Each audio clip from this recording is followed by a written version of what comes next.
today's learning lunch session is on the topic of marketing, branding, and competition. We're kind of sourcing the topics for these events from the Facebook group itself. So as things kind of come up as particularly interesting or topical, we sort of try and use that as the launching pad for a learning lunch. Today's session is going to be facilitated by Nicola Devine, who's the creative director of Tanker Creative.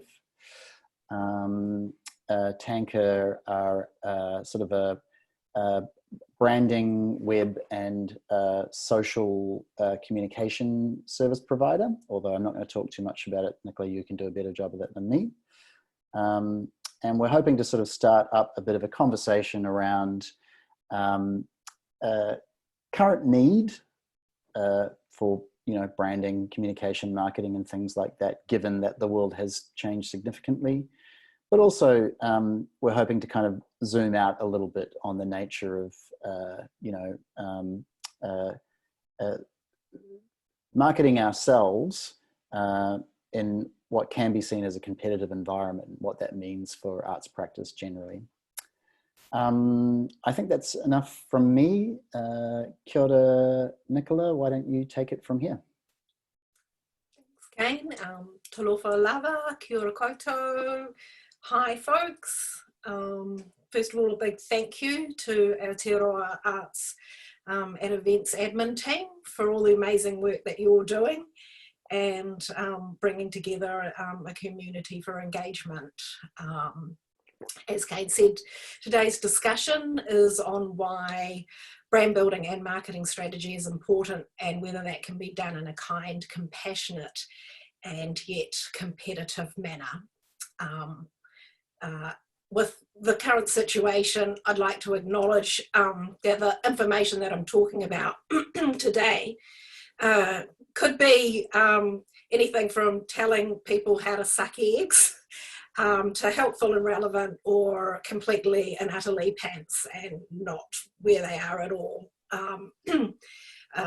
Through the post that I made, there's been quite a few discussions around definitions of neoliberalism, consumerism, capitalism, diversity, discrimination, and I'm excited to be able to talk about those another day. But for today, because the time is precious, I wanted to make sure that this discussion was around brand building, marketing strategy, compassionate and competitive options, so that people can take away something of value from what I'm seeing on the coalface after nearly 20 years experience in the design and marketing industry. As my bio said, I collaborate with ambitious creative professionals and organisations across the country on their brand, web and social. So I'm going to kind of split the conversation into two elements and answer some of the questions around that. One of them is around the brand building, and then the other one is around the marketing side. So there were some questions. Should we focus on optimizing our own practice before supporting others? And does competitiveness automatically mean we are complicit in the consumerist model? So as far as my opinion on whether we should focus on optimizing our own practice, I think, yeah, it's absolutely important to give yourself, as they say, oxygen before helping others. And it really goes back to your brand and understanding what people call your unique selling proposition and your short, medium and long-term strategies and goals for your creative practice, and having those kind of locked down, because they are so valuable in so many ways. Like a major one is just that they're hugely motivational, to have that focus and direction is like totally gold, and understanding that also reflects the authenticity of your own practice. And the goals can be anything. So this goes back to whether you're complicit in a consumerist model, because it's where you can articulate things like who you choose to collaborate with. If you're better working solo or as part of, you know, a collaboration, initiatives that you might want to develop, opportunities that you apply for, the value and capacity of your output, the structure of your practice, whether you want it to be a social enterprise. And then there's if you're looking into all that kind of stuff, you can refer to things like B Corp, which has like so much information around helping communities and your suppliers, your customers, and the people that you engage with. So like really it's down to everyone as to how consumerist or capitalist or charitable you can be.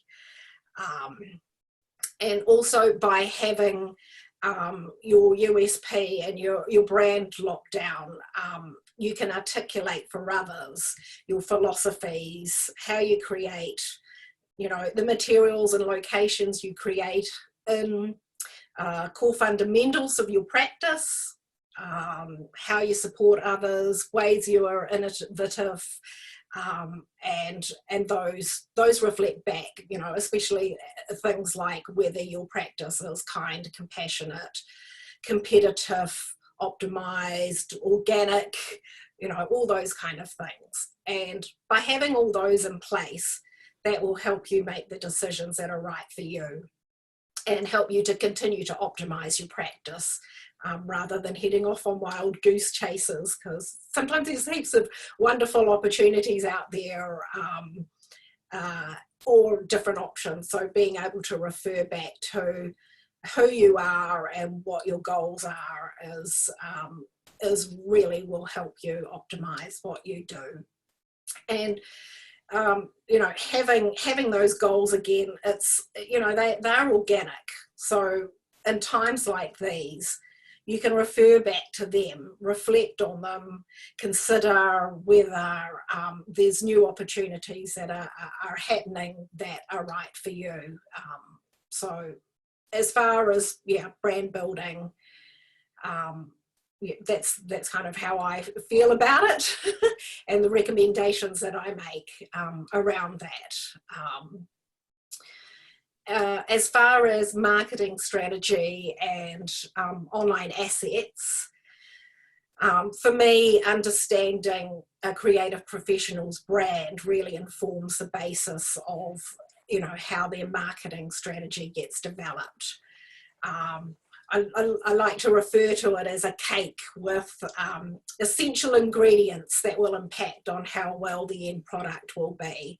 And that's like having an understanding of the creatives or the organisation's unique selling proposition, as they call it in business, what their short, medium and long-term goals are, how well they understand their market. So looking at the demographics, age, location, gender, interests, even discretionary income. And then from that being able to look at what would be appropriate to reach those people, what channels and assets that you might need.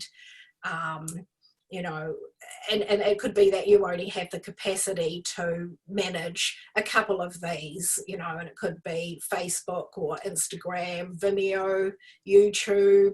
Eventbrite has really pivoted recently and is promoting online events hugely. There's things like MailChimp and assets like your email database, followers, subscribers, that kind of thing.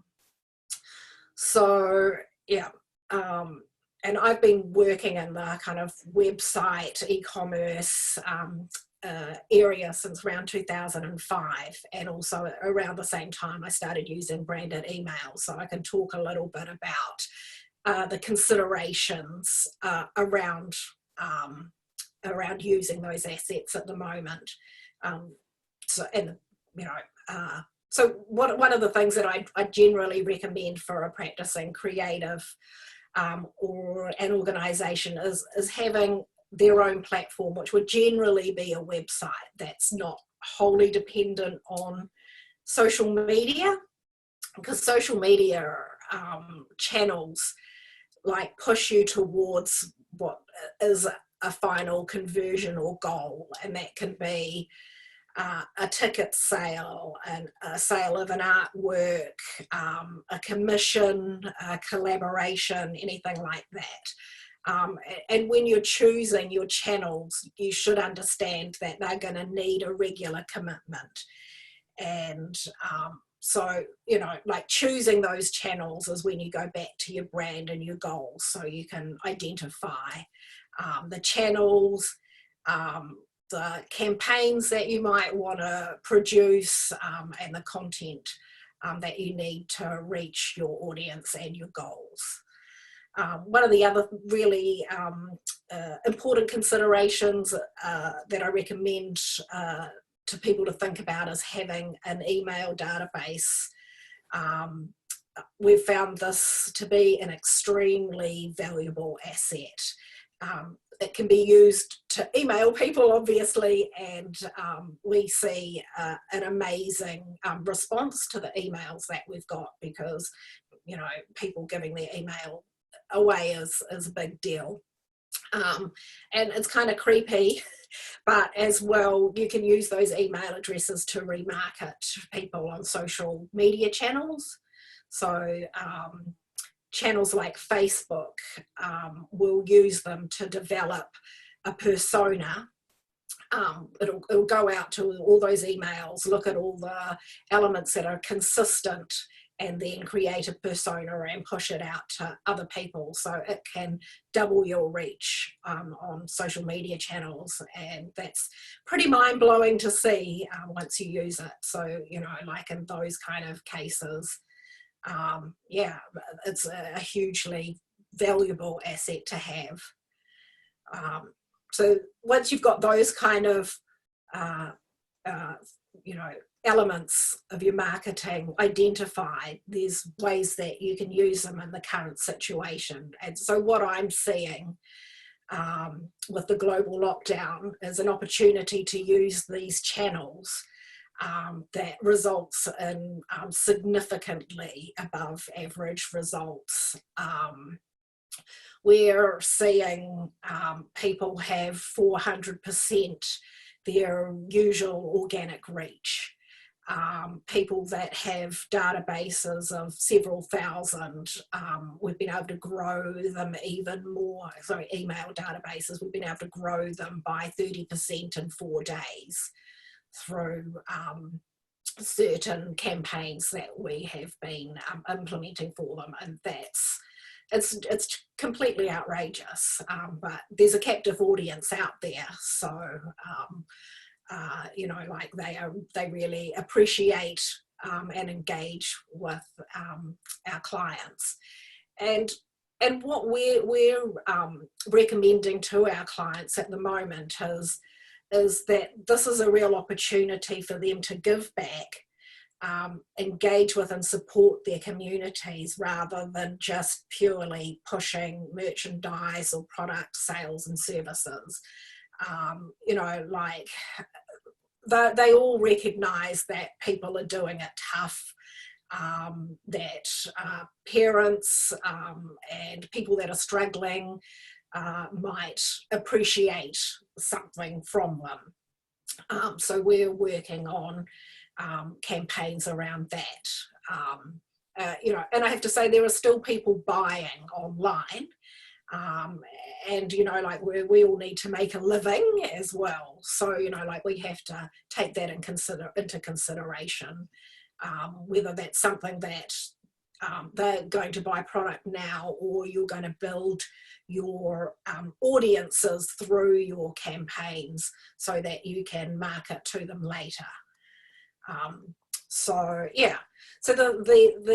there's a few different areas that I would recommend that you consider at the moment, and that's engagement on Facebook and Instagram, And we always recommend using boosted targeted campaigns. So, that's going back to understanding who your demographic is. And what we see is your reach, if you don't boost, is minimal. But like if you put on $20 a day for 3 days, and boost a post, then you will get a significant amount more engagement on that. And we've done a lot of testing, and we look at what Facebook recommends, and they recommend boosting for 10 days, but we've done scientific experiments on this, and actually after 3 days engagement seems to reduce. So like you could keep pushing it, but you'll probably get the best results in the first 3 days. Another thing that we recommend you consider at the moment is using your social media campaigns to build your email database sign-ups. So I work with MailChimp. We create landing pages, and we're providing downloads for people, but they have to sign up using an email address. And so yeah, it's like they're getting something for free. They're not having to pay for it, but they are giving away their data in a way, which is a hugely valuable asset for you to have. And the other thing that we're recommending is sending out your newsletter campaigns. In newsletter campaigns, whatever you're using, like we use MailChimp. We sent out a campaign a couple of weeks ago using exactly the same layout and content as usual, and I think we had 15% higher than average click-through rate, which was just absolutely gobsmacking. It was just huge. So the numbers at the moment are, yeah. The click-through rates are quite modest generally, aren't they? Yeah. So this. What do you expect currently generally from an arts-based MailChimp click-through rate, for example? Yeah, it's usually around 6.8, and our client was 8.8 on average, and this was over 20%. Yeah, and actually that's, my understanding, Nicola, correct me if I'm wrong, that's actually quite high. 6.8 is actually quite high. Like the arts click rate is higher than the sort of non-standard business click rate. Is that, am I correct in that regard? We're usually sending out emails for arts-based organisations, so I would have to go. There's a couple that we send out. It's really, I think it's more like 3% is your standard return on a click. Yeah. And I think the arts is double the standard, I think. Yeah, it is. It's just over 6%.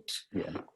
So getting 20%, and that's on a database of over 5,000 people. So yeah, it's outrageous. So that's the 3 things that I recommend. And just going back to review, and answer one of the other questions, are there better alternatives and better practices that we can employ that better align with value creating principles? I'd say yes, there's absolutely the opportunity to reflect on your own goals, your audience, how you reach them, and using online and social media for above average results for that at the moment. So that you can reach your goals, implement your values, engage with your collaborators, support people, educate others about what you do. And also, if innovation is part of the philosophy of your practice, you know, like innovation's great. There's going to be more online functionality that comes out of this whole situation that will be available. You know, like you've seen how quickly some platforms have turned around, and the things that I'm really waiting for are things like virtual reality, augmented reality, and within that streaming platforms that, you know, provide that kind of functionality. So, you know, that's going to be completely amazing and great for, you know, performing arts and fine arts and applied arts. To be able to take people into a gallery or a concert will be absolutely mind-blowing. And, you know, like the other thing that I think of is that really people have, because of everything that's happened with COVID and you know, like having to be isolated, you know, and manage that, you know, the value of the arts has, I hope in some way it's made people realise how valuable it is to people's lives and their well-being. Because, you know, like I just want people to be able to value it more. So I think it's been a wonderful opportunity, and I hope that that continues even after we can all get out of this, you know, lockdown situation. Yeah. So yeah, thanks again to Aotearoa Arts and Events for letting me talk through that stuff. So thanks, Nicola. And these are just like a conversation that we're all having. So we can all kind of wade in for a bit now. Is that right? Okay. Is it okay if I ask the first question? Yep. So just going back to the really sort of foundational point, you sort of said that it was your brand gives rise to your marketing strategy. I think people are significantly more aware of branding when they're in an organization, and possibly significantly less aware of branding as individuals. Like, do I have a brand? I do, don't I? But I'm not really aware of my brand. And I suppose a lot of artists actually operate as individual practitioners, right? So I don't know if you've got any thoughts around what it means to be a branded human.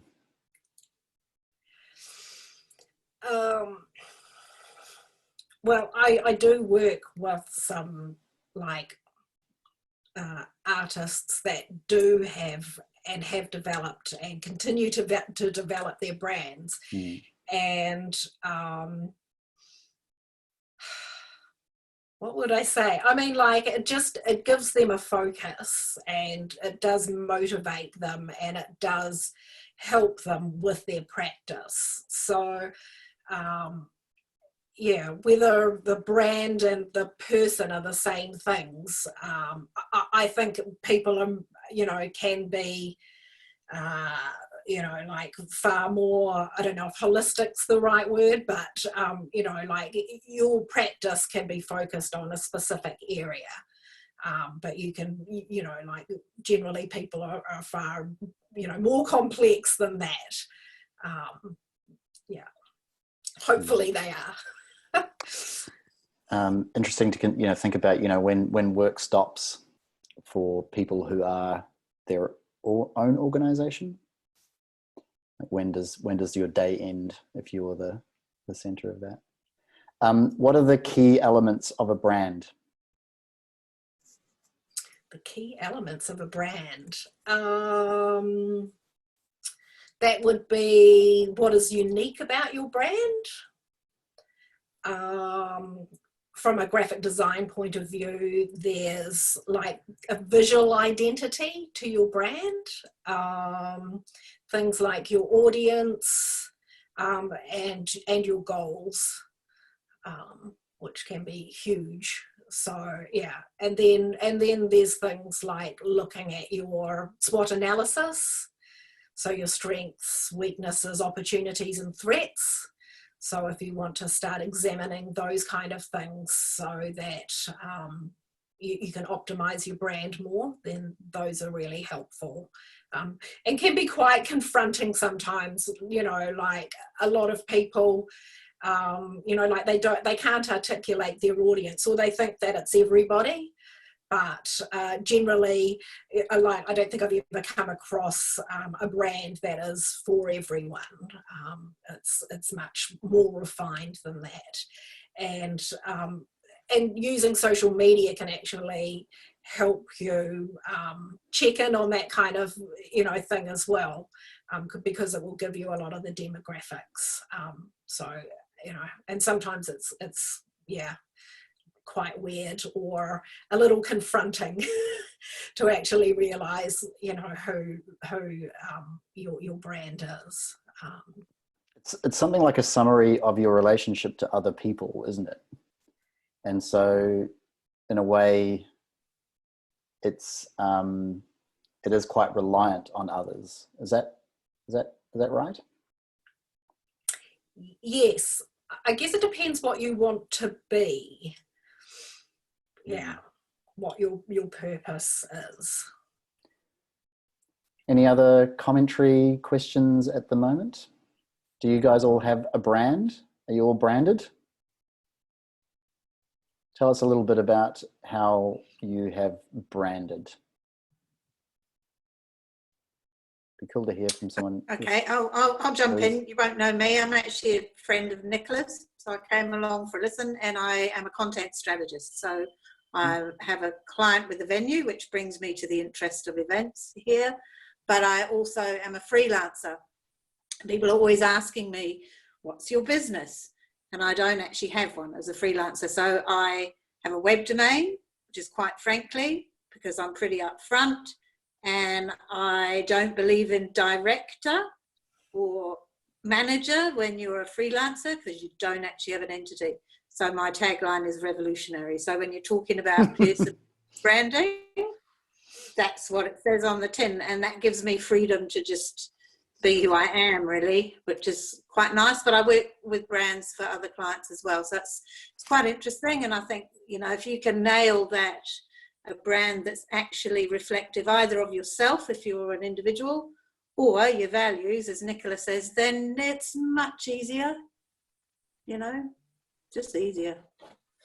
I love that, revolutionary. I was part of an organization that went through a rebrand, and they changed all the titles as well as part of that, because they were all feeling really hierarchical and somewhat, there was like quite military sounding job roles. And as part of the rebrand, they changed all the names into things that were closer to the value of the position, closer to the value of the position to the person who might use the service.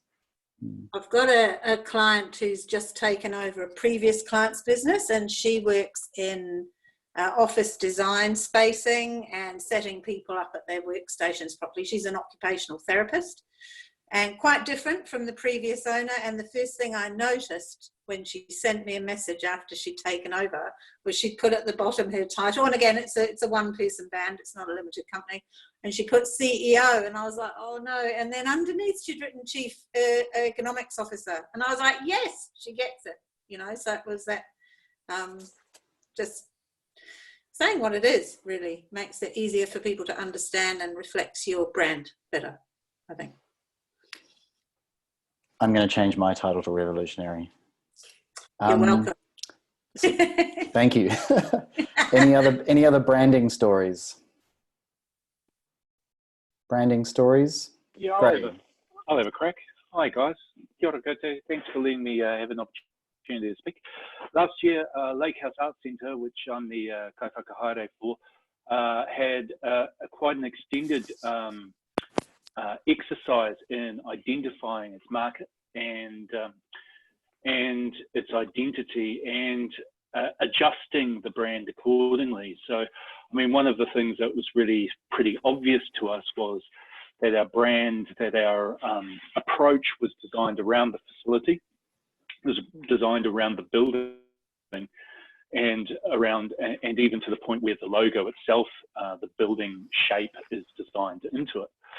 So we were very lucky at the time. We were working with Colleen Pugh, who's now one of the teachers at UB School for Design. She's a designer and freelance designer and marketing specialist, and she gave us the opportunity to really look at who our people are and why they attach to us as an organization.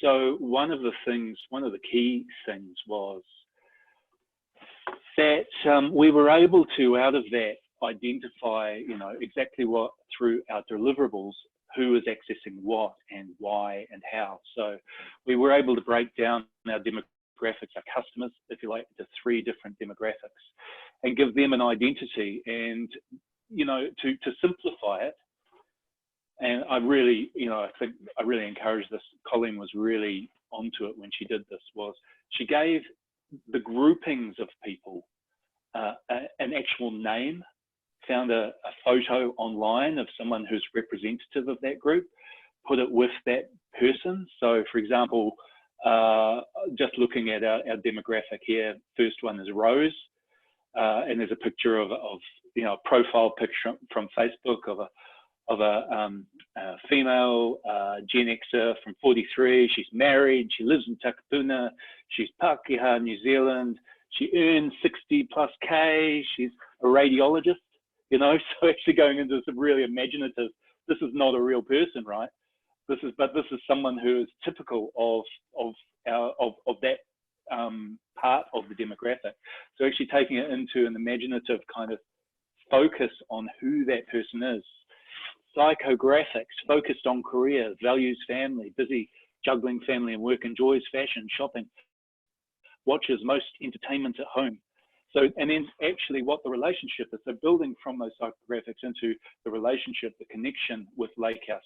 Children attend term class, children come to school holiday classes, will grab coffee, but always takeaway, having details like that and understanding.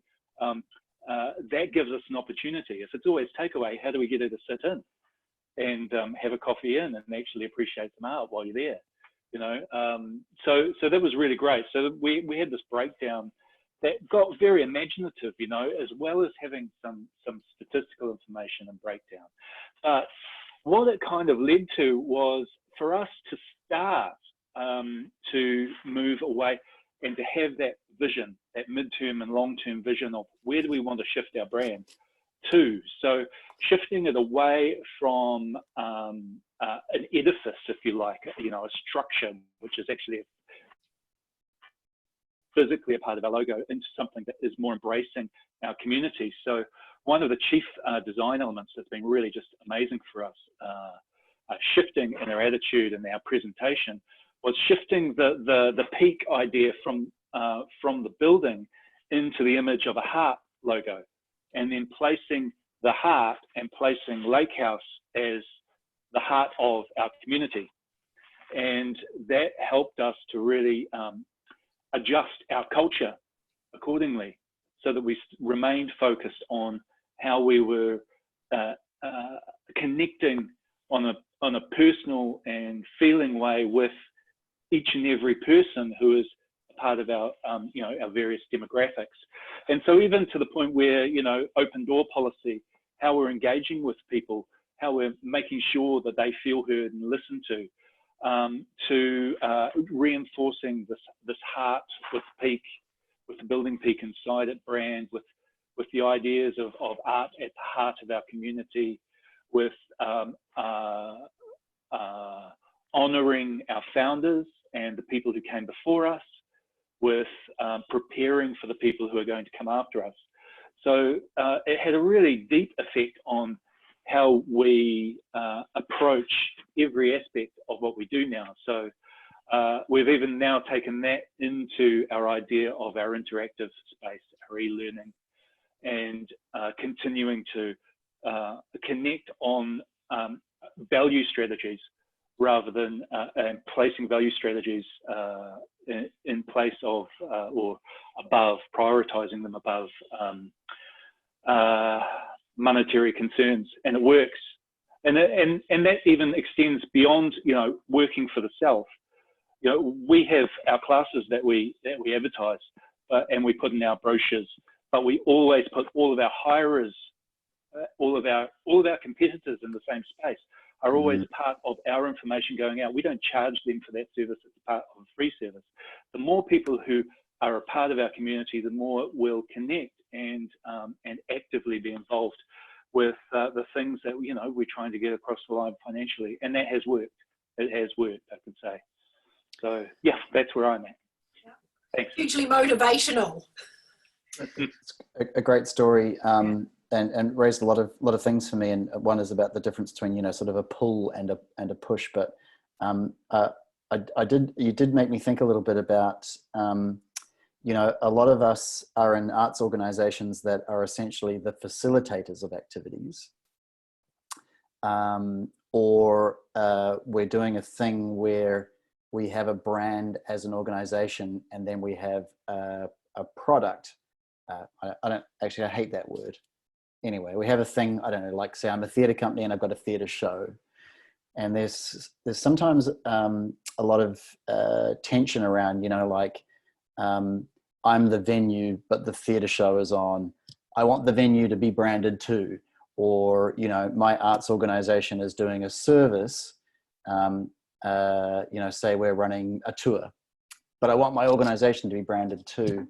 And I've always found that to be a really like false tension, because it doesn't understand that value that you were talking about. I think, you know, what's the core value, you know, like I suppose if I was running a tour, the best value that I can offer is run an awesome tour.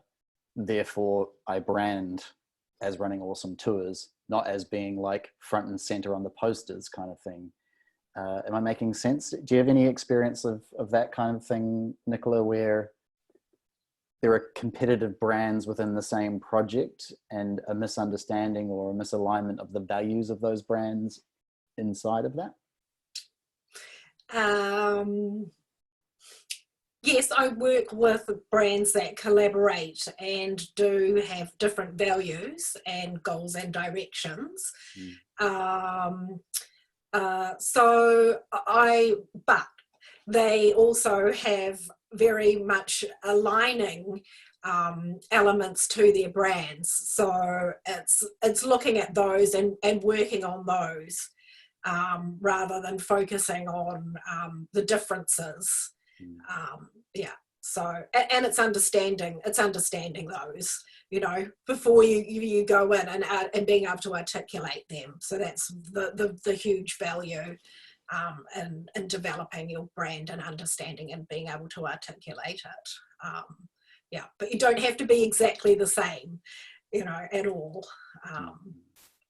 Yeah, there's many parts. And I've always felt that you know, delivering the project well was the best branding exercise you could do, rather than, you know, the pixels of your logo compared to, you know, like the weird stuff that people get into strange fights over when it comes to a marketing campaign. Yes. Yeah. It's having those goals, and I mean, and they can be ongoing, and they can be, I mean, like the you know, like you can grow from doing those. You put that out into the community, but then, you know, like reflect back on how, you know, they've engaged with it and grow from that yourself. I mean, there's you provide opportunities for yourself, but other people as well. So yeah. So Gray's example was quite interesting. You know, the I think we used to do a lot of what I call like push style marketing. You know, we're pushing. It's like that. So, come to my show. It's like, and I think we're moving a little bit more into sort of pull in, you know, which is it's a different conversation for community, isn't it?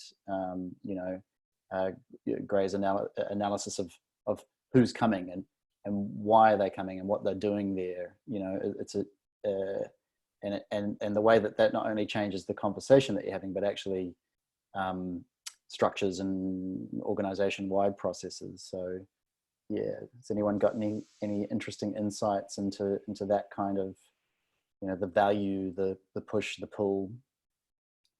Kathy, Yeah. yes. Kia ora koutou. Kathy Livermore tōku ingoa. And I'm here as a response actually to Yang, who invited me to come and have a listen, because I responded, Nicola, to your post. So I just thought I'd give a little bit of a sense of where I was coming from in my response, as a way of also responding to where the conversation's at. So kia ora everyone for your kōrero. And thanks, Nicola, for sharing. I think a lot of what I'm hearing is there's a difference, or different spaces culturally in how we can approach what we're doing as artists, and our perceptions on that. And I guess I'm just identifying, when I hear them branding, marketing, kōrero, I'm hearing a very I, me, drive, push of practice, which is a very Eurocentric way of practicing arts. And I practice, so I am whakapapa Māori, as well as have my ancestry back into Europe. And so I spend a lot of time exploring the space of my inherited ancestral knowledge systems broadly, and then how they interact collectively. And so one of the things I've been exploring as a practitioner, so I'm a dance artist and choreographer by background, but also broader now, and I'm in wellbeing spaces and community, cultural, intercultural stuff, and a whole bunch of stuff. So one of the things I've been exploring in my practice was moving away from a self-driven I, the artist practice. And I went, what does it mean to be an artist within an Indigenous traditional space? And that opened up a really beautiful, refreshing offering to me, that went, art is only ever developed and creativity employed in relationship with others for an agreed purpose. So someone would carve a meeting house when a meeting house was needed to be carved. And in that opportunity of that service, the creative got a chance to express their creativity and bring all that alive and give an expression. But it was an act done in service. It wasn't a self-driven, I, me, desire-based act. And so I found that, I was like, oh, wow, okay, that revolutionizes how I've been trained as a dance practitioner and choreographer coming out of Unitec and and in my society. And so when I started functioning like that, and you probably won't know me as an artist, and that's probably why, because what I did was turn around and go, well, okay, where are my acts of service? And how do I apply my creative skills in that relationship? And what does that relationship then offer me as an opportunity to explore my creativity artistically? So it wasn't about me self-driving the product, even the concept, totally contributing, totally present in that process, but not driving from an I, me perspective. Instead, receiving the relationship and the uniqueness of the relationship and allowing that to shape and fold me through the process of being in that relationship for us to come out with a arts product. Now, that arts product is something I take very strong responsibility for in terms of quality, in terms of my practice, you know, and product. Right? So it's not about dropping it and just going, it's all about the process. No, I don't believe that. But somehow joining that process to product in a more embracing way that wasn't just about me, my desire, my ego, all of that, my dreams, my philosophies, my love, all of that. And that revolutionized my practice. It also deepened the satisfaction and the application of my practice, and also a felt sense of purpose that was beyond me, that actually freed up my creativity and a whole bunch of other beautiful things that I got to experience. And so when I came to you with that response, Nicola, it was really from this space of, hey ho, before we start projecting ourselves out again and, you know, carving these pathways, let's just stop for a moment. What if we no longer projected ourselves out? What if? How would that then reshape us as artists? How does that then reshape the quality of what we're even generating and creating with our creativity, and what that is reflecting back to our communities who we say we are in desire to be in relationship to? How do we actually, you know, and now in this conversation, how does that, as a way of allowing ourselves to reshape rather than just going into the same mode of I, me, how I project my pathways and carve my success out there in the world that's waiting for me, you know, which is not a wrong thing, but for me is out of balance. It's a one-way relationship, which again is symptomatic of how we got into these situations that we're in globally, environmentally, all of it. So a lot of the korero I'm hearing in this time from lots of different channels, including my own family, that, you know, surprises me, is a real recognition of a need for a paradigm shift. And so my questioning of marketing branding as a response is, if we're doing this, even if we're reshaping the image of ourselves, the system in which we're feeding into hasn't reshaped. So we're only perpetuating the same paradigm we're trying to get rid of, that we have known, that we are instinctually knowing and desiring to shift and transform. So listening as well, like in this korero, so one of my key questions is, how do we shift a paradigm if we're still feeding it? We're still feeding that same paradigm. And so then it's, well, what does the new paradigm look like? Well, how do we afford ourselves the space and time to process that and start to move and shape the new paradigm before we start to feed our own individualized self-reflections through it? This is the space I'm in. At the same time, Nicola, I felt really, and Gray, in what you were saying, I felt the real importance of how branding helps to, as a process, helps to really feel through the space of relationships and get clear in identifying our relationships. And I think that's really, really helpful. So I almost feel like my suggestion, or my way that I would like to engage with this marketing branding conversation personally as my own practicing self, is actually to just use it as a self-reflective practice right now, and not try and push it out into the system that I don't agree with fundamentally, and just breathe with my own self for a while and deepen into that space as we wait and see for how we can be putting ourselves out there in different ways. So maybe it is actually just going and telling your neighbor your brand. And maybe this is a new way of practicing art, instead of trying to, there was something I wrote that I thought was pretty apt. If we continue to use the current platforms that just herd us into a consumerist corral, how will we be existing in any new other pastures? We can't.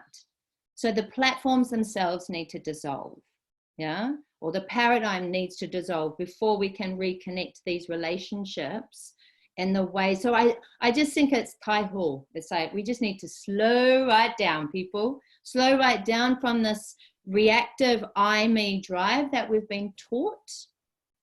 We have been taught it from the moments we were born. And just step aside from that instinct for a moment and start to breathe ourselves open into unknown spaces, which is actually the creative practice. Finding out the pathways and patterns, that's not a creative practice. That's an organizational practice. The creative practice is chaotic and unknown, and we need to sit in the chaos and the unknown and the randomness with confidence in our skills and our capacity to organize, and just listen for a little while. So that's sort of my personal experience, philosophy, perspective that came to you with that response. And the last thing I just want to add is, I was going to an international residency in 2014, and I was going to be with, artists from all over the world. And so I suddenly had this thought when I was sitting at home, oh wow, there's going to be so many different languages. People are going to come with so many different languages.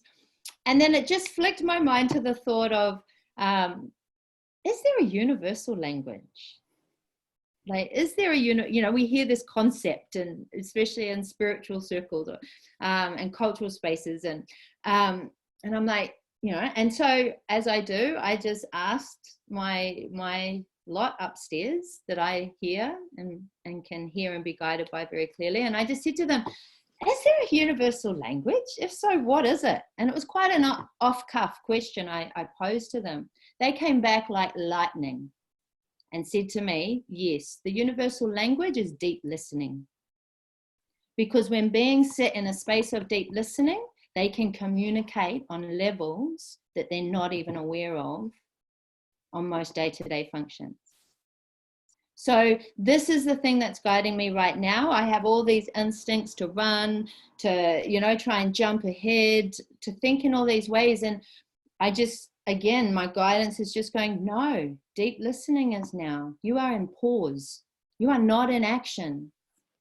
The whole of our species have been brought into a paused moment for the first time probably in our entire history of humanity, people.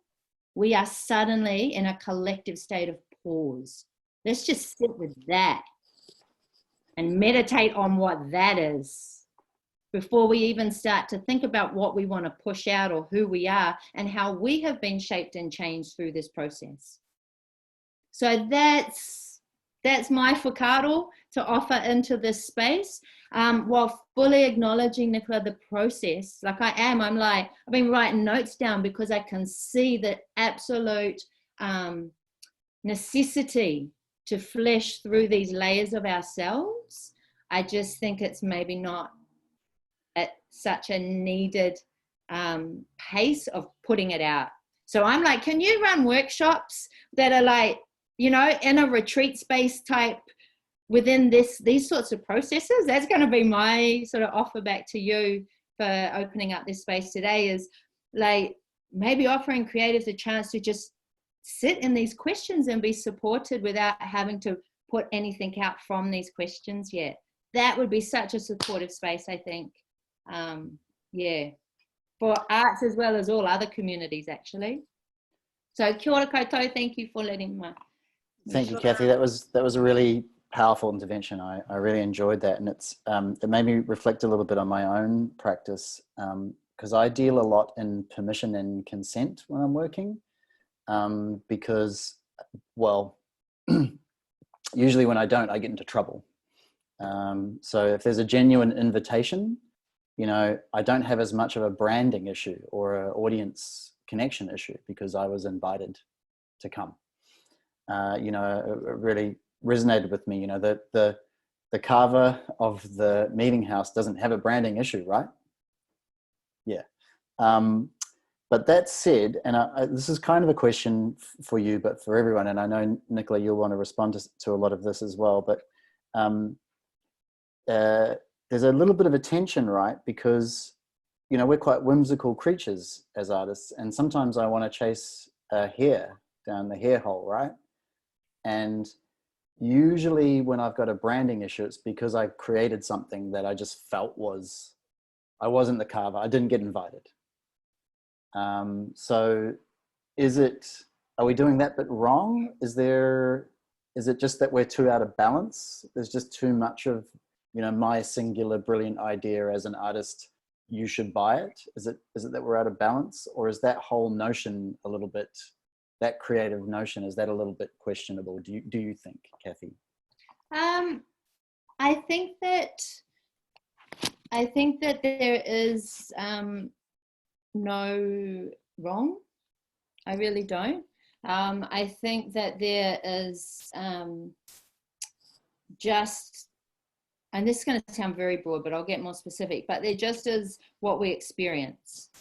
And so when I say that, I mean, I acknowledge that actually functioning in the world as it has been most uncomfortable on my body, my mind. It just doesn't feel right. And so that is all I know. The world is not wrong, for it is just doing its thing, but I know that it's not, it doesn't feel right. And so it's more about recognizing what feels confluent with our living world. Yeah. So same, like within an Indigenous perspective, you know, if your environment, if your river's dying, then what you're doing is not right. Like you can't keep doing it. I mean, yeah, if you can, but you're going to end up with consequences that you probably don't want. So again, it's about a listening practice. So when things aren't actually enabled, and it's got to enable more than just you. So when your individual efforts are uplifting and maintaining a balance in the world and the relationships that make this world possible to exist in, then all goods. When that starts to become out of balance, and we've seen those signs for a long time, then it's time to change the actions and rejiggle and be reshaped. So I think it's more about that. It's a responsiveness in a relational aspect. So not, oh, we did wrong. It's like, well, we did that. What did that create? Okay, so where's the shifting and the reshaping and remorphing in order to create a balance that feels like, and I haven't felt an space in our society for a very long time. And I feel it's getting less and less and less, you know? I definitely worry about the rush to switch everything back on, because I don't think anyone was that happy. I don't think anyone was like, yeah, man, stoked with the world. Perfect. Yeah. Change nothing. Nicola, sorry. Should I throw back to you, but also to everyone who wants to make a comment? Because of course, Kathy was, mentioning your, the small exchange that happened on the group book, which I thought was really interesting. Yeah. Well, I do work with a Pacific Island inspired artist who's New Zealand based, but is multiple, like Tahitian and Samoan, and part of their practice is definitely not about themselves. It's definitely about community to service to the community, and that is something that is part of the DNA of their brand. And when we engage with their community, that's what we do consider. The other thing is, I mean, like I personally, well, as part of my brand and my business's brand, we work on a process of Kaizen.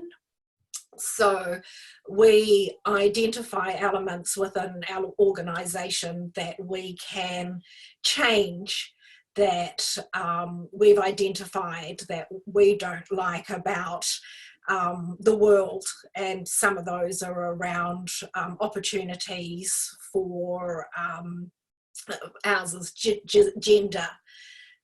Specifically, that there's people that have amazing potential but have never been given the opportunity. So,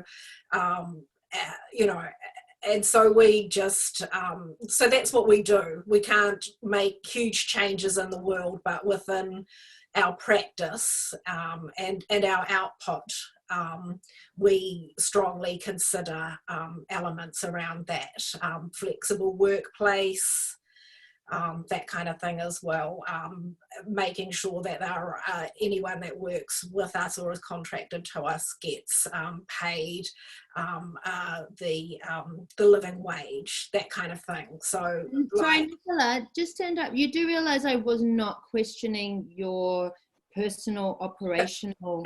No. I'm just giving examples. Organisation, or whether you've worked across cultures. Thanks. Yeah. No, I totally understand that. All I can give examples of what I'm doing and how we can be the change, and how like a brand may come from a place of yourself but want to be of service to a community of people, not just purely for your own benefit. So yeah. just like most of the artists and creative practitioners I work with, actually, that is a really strong part of their brand. Like, they actually just absolutely love doing workshops for people and giving back to the community, helping educate people, inspire them, that kind of thing. So I mean, like, I'm just feeling like I've got a question which I think helps focus, because I know I've talked to a lot of different things and quite broadly, but what do you think is, if we are wanting a paradigm shift, then how do you think that we interact? How do you think that we behave within our communicating of our practices within this world? How do we communicate? Where, for what purpose, if we are wanting a paradigm shift right now? Interesting question. Yeah, look, I think it depends on what you want to define as the shift and what you want it to be. I mean, the online platforms can be, used for good and for bad. And we definitely see that, like, online porn is such a huge problem. It's easily accessible, but like, if you're building up your the people that you communicate through these channels, then like, you can use it for good as well, or to help your communities. And that's what I'm recommending that the people that I'm marketing to are doing at the moment. They are making people consider things. They are supporting them through this time. And it's a hugely, hugely effective reach that people are getting. So, like, it's whether you want to take that opportunity, or whether you just want to reach out and be a one-on-one with your neighbour, whether you choose to use that or not. All I can say is, because it's what I use, that I can see that it's a hugely effective way to communicate with people at the moment. Kia ora, Square here. Hiya. Hey, Square. Hi, ngamihi to everyone attending today's session. Thank you. I just wanted to sort of wade in a little bit, just to sort of acknowledge the different perspectives that have been spoken to today. I mean, Nicola, you provided at the very start of the session some really good sort of technical or sort of detailed recommendations in terms of how we can use this period to sort of, I guess, prep ourselves for what is to come, or what we think might be to come. And I totally hear Kathy's sort of provocations around the fact that there could be a completely different way or different opportunity to consider in terms of understanding that, there could be different perspectives or paradigms that we should be exploring, or we could be exploring. I totally hear all of that. And I just wanted to say, I think hopefully there's a good in-between space for all of us to sort of wade into, because the reality is the spectrum of perspectives and paradigms are so broad that no one perspective necessarily is always on the right path. And I think, a big part of what it is for us to sort of find our own pathways, I suppose, and that balance between the technical, the commercial, the spiritual, or any other paradigms or perspectives that might need to come to fore.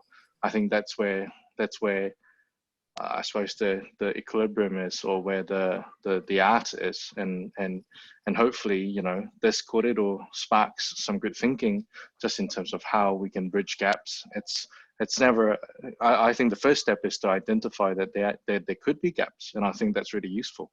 And then hopefully we can all collectively find a way or some energy to figure out, are there gaps to be filled, and if so, how can we do that, and how can we do that for the betterment of not just ourselves but also our people. So hopefully that makes a little bit of sense. But yeah, thank you so much for sharing your views. Kia ora. I'm just aware that we're, we've gone a little over time. I don't want to shut down conversation and things like that. And I just noticed there's a couple of people. I don't know, Annabelle, Jessica, do you guys want anything to contribute? Say questions, commentary. Yeah, I've been really interested to hear from everybody. Thank you. I'm Jessica. I kind of work in a multiplicity of spaces and mostly in the visual arts, like a lot of us do. So firstly, I'm a visual artist, a painter and site-specific installation artist. I'm the director of Paragon Matter. We're an art services agency based in Auckland, so really working with that reflexive, collaborative service space to art and artists in New Zealand. And I recently just came on board as the director of North Art, which is a community gallery based in Northcote in Auckland. I'm really interested in this whole concept of marketing and branding, and that tension, I think, that previously existed prior to lockdown, but also kind of currently exists for us now as creative practitioners, plus also creative professionals trying to facilitate and develop platforms for artists to have this conversation. So I think that the last comment from Square is really relevant, because I kind of see that as our role as creatives and artists. We need to be the visual and the voice for this paradigm shift. And I think that it's a real chicken and egg situation. I don't believe that you can sort of be, if we talk about, the typical defined successful artist, I don't think you can be that without, to a degree, buying into the system. Okay, so I think we all probably agree that we live in a relatively complex ecosystem with various markets that we play to or not. And I'm just really interested in how, as a arts facilitator, how we potentially offer these platforms and perhaps what we can do differently, or what's out there, and how we can create new platforms for artists to project from. And I think I've been thinking quite a lot throughout this conversation of this really interesting artist. Some of you guys might know Liam Gillick. He's a UK artist. He's been working for many years through like the British, the YBAs, but he made this series of artworks where he effectively built these really amazing perspex platforms. They were sculptures, and he would sit them, you guys know it? Yeah, he would sit them in the gallery spaces. And I keep kind of visually going back to that point as to how we can sort of start to build the foundations for this paradigm shift. I'm kind of interested in obviously allowing ourselves time to create. I'm really into the process, but I'm also really interested in, so I see it as the physical and metaphysical as well. So how we can turn these ideas into reality in a way. Kind of an open-ended comment question. Yeah, but I think, if we have a historic role, I think what we're really good at is materializing something, taking an idea from its concept into the world. And so, yeah, I think that we do have a role in facilitating the new, if that's what you want to call it. Annabelle, do you have anything you'd like to contribute? Kia ora, everyone. I'm been very happy sitting listening to all this interesting concepts that have been flying around. So thank you all for that. I guess something that's interesting to me as being part of an arts festival is we're approaching a rebrand soon, and so really interesting to hear thoughts about identifying who your people are, knowing what they look like, why are they associating with you, and all that sort of thing. But also, so that informs the rebrand, but also audience development, how that fits in with that whole process. Because in audience development, you try and bring in a group that perhaps is underrepresented. And I'd be really interested to hear thoughts about that. Yeah, interesting concept, audience development. We work on often audience development strategies are geared towards where we're weakest. And I think that's audience. A lot of what we do is somewhat like our Western education system. It's like, you're great at English, but you're bad at maths. So go work on your maths. It's like, no, I should probably work on my English. You know, like, there's nothing wrong with your audience that's coming. And, you know, I think often we need to be celebrating what we're doing well more often with our audiences, as opposed to trying to get people that might not even be that interested in coming, you know.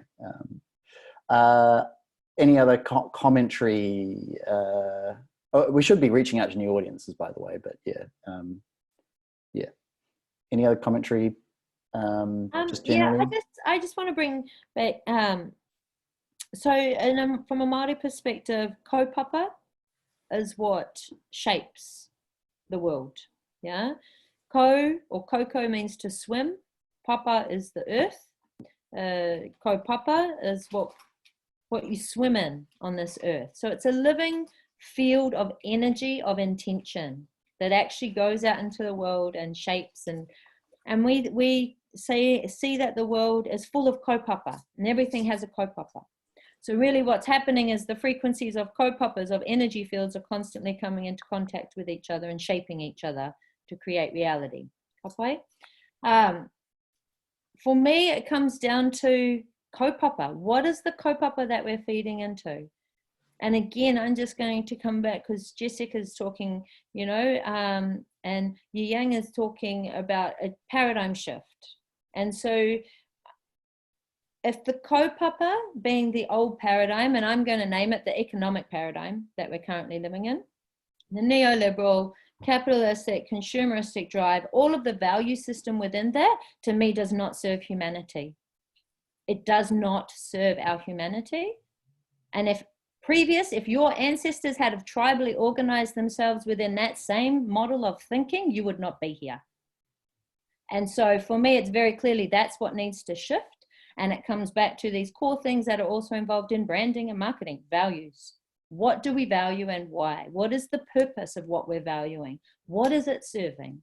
And if we can become clearer to those and accountable to the answers of those things, then I think we can start to act on all these other ways that we already recognize and know ourselves, you know? And that wasn't even actually what I was going to speak to, but it's what needed to be spoken to, because that's what came out. But kaupapa, clarifying kaupapa, because that is the living reality that is shaping everything. I wonder if we should change out some of our language around branding a little. Or just explore it. Yeah. Looking at the time, I think we need to start winding up. Nicola, why don't you give us some final remarks and things like that. I know that we've taken a very, very broad stroke here, so feel free to focus in if you want to at this point, and then everyone can say just their last final thoughts, and we can go back to our afternoons. Well, thanks again for having me, and thank you for everyone's comments as well. It's wonderful to hear everyone, and I mean, like, I'm taking away a lot of things to consider myself. As I said, I think thinking about your practice and your philosophies, who you want to collaborate with, all those elements, whether you're considering, you know, the kaupapa and that kind of thing, is hugely important to really how you proceed forward, and whether part of your brand or practice, or whatever you want to call it, is creating that shift in a big or small way, then, you know, like, that's like something that we should all be considering. And you know, whether it's big or small, whether it's you know, like, you're doing it within your own communities or to a huge part, you know, like, yeah, that's you know, like a great goal to have, whatever it is, and whether that's now or you're taking the time to consider, and you know, taking some of the things that I've been talking about today and using them in the future, or examining other ways. that we can communicate with people, you know, like, and I think that is, there's been a massive surge in that kind of functionality recently, just because of what has been happening. So, I mean, I would love to explore that, and around technology and communication is something that I'm so interested in, because of the reach that it has. It also is problematic in a lot of ways as well, for people. So I acknowledge that.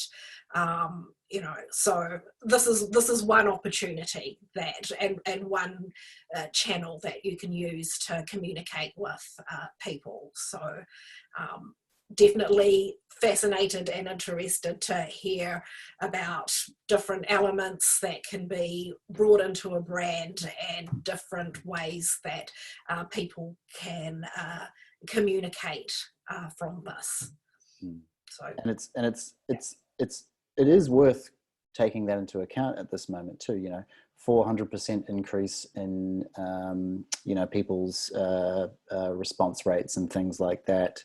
So, you know, if we have you know, a kaupapa we want to share, it's an okay time to be sharing it, I think, you know. And of course, people can talk to you directly a lot more about some of the specific things. And I, you know, really do agree with you that an email-based communication tool is really essential at this point in time.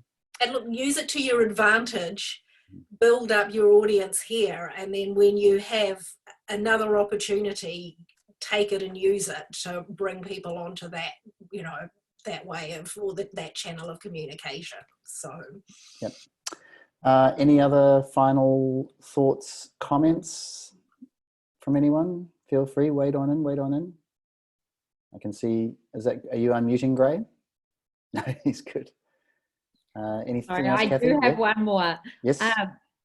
I think I'd love to have an ongoing conversation, maybe, Nicola, around how do we move branding and marketing away from the economy, the financial economy, and separate it? And is that possible? Yeah.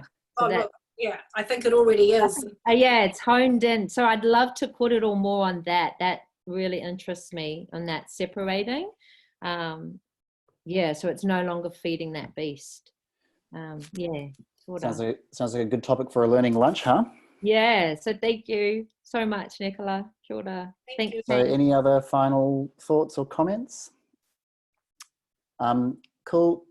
Nicola, thank you so much. You know, of course, you're in the group, so people can follow your commentary and find you there. Kathy, again, you know, thank you for that wonderful contribution today, really shifting the foundation of the assumption, right? Which I think is, this is a moment where we can do that. I suppose what I am just kind of thinking finally is, you know, the New World campaign will need some pretty strong marketing, right? So yeah. You know, use these tools for good is what I think the subset of the you know, of the summary could be of today's learning lunch. Hey, kia ora, everyone. Kia ora. Thank Enjoy you. the rest of your day. Ngā Cheers, mihi koutou. Kia ora. Thank Kia you ora. so much. Bye bye. Okay,